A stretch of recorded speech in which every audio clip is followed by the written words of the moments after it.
I'm often asked, what can we do to improve the economy in our area? And I can go off on a lot of different tangents on that. I think one thing that we need to do is to provide a sort of a stimulus.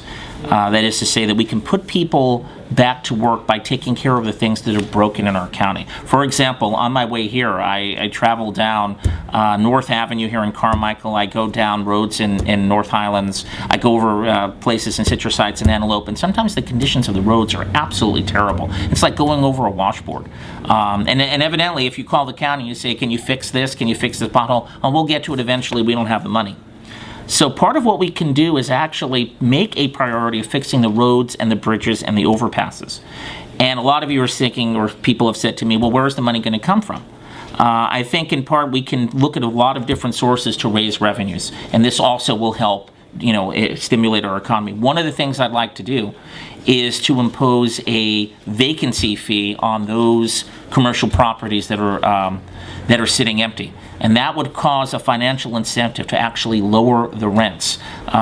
Case in point, there was a restaurant in my neighborhood, one of my, at the time, favorite Chinese restaurants, Hunan Garden No. 2.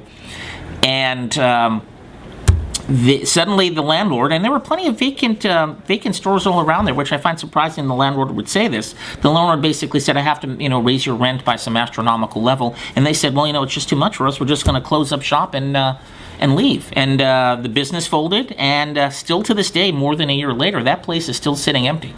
So we see a lot of strip malls and storefronts that are sitting empty because the rents are too high. And if we want to make the Sacramento area an attractive area to start a business, those commercial rents have to be lowered. And the county needs to create a financial incentive for that to happen. So one of two things will happen. Either the vacancy fee is imposed and the rents are lowered, which is good for the economy, or the landlord says, well, I'm sorry, I can't afford to rent it out at that level, and they'll pay us the vacancy fee. So that obviously is money that will come into the general fund.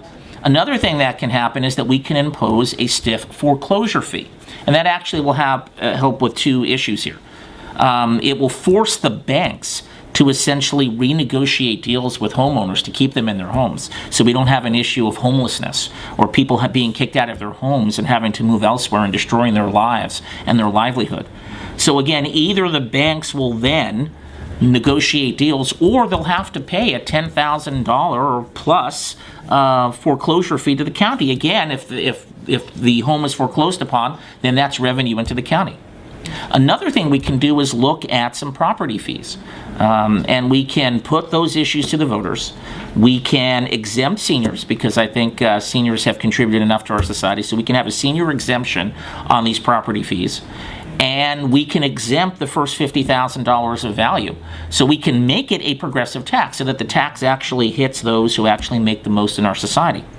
So there are all those, and plus, let me just mention that I'm a supporter of Senate Bill 653, which is being proposed by Darrell Steinberg, who represents a district here in Sacramento County, that would allow the counties to impose a progressive income tax. So I would essentially impose a tax on the top 1% of wage earners in our county, something along the lines of $250,000 or $500,000. We can raise all that revenue, and that money could be the stimulus to fix the roads and the bridges and so forth.